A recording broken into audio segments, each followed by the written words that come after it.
The governor and State House Democratic leaders say the solution will focus on accountability, rehabilitation, and collaboration. And not just by legislation, but through the budget and executive action.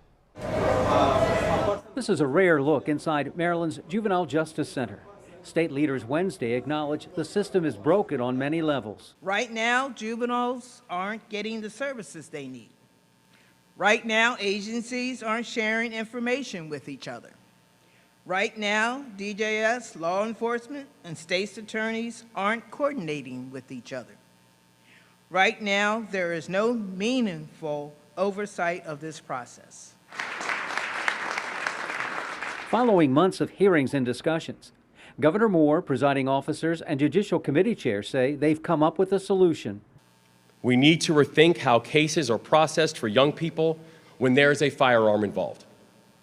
We need to increase probation when kids need more time to benefit from rehabilitation. We need to be able to respond to situations where a very young person takes someone's life regardless of age.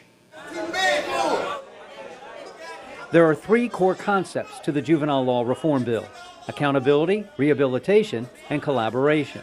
According to State House leaders, these objectives are currently separated by an abundance of confusion, egos, political agendas, and arguments over the process. We must ensure that all parts are working to their highest potential. Proposed solutions include requiring police to write a report on each juvenile taken into custody, more officer training on the Youth Interrogation Act. State's attorneys will review gun cases at the intake center, decrease the time it takes for DGS to make a decision about services, increase the length of probation to ensure kids are receiving and participating in those programs, expand the jurisdiction of DJS to include kids under 13 for firearm-related offenses, car thefts, third-degree sexual assault, and animal abuse. And so we're going to take some steps forward that allow us to continue to get kids the help that they need while answering concerns about public safety. The GOP caucus issued a statement supporting the reform measures.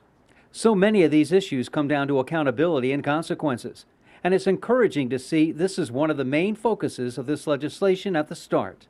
The bill is likely to pass with bipartisan support. The governor vows to enthusiastically sign it.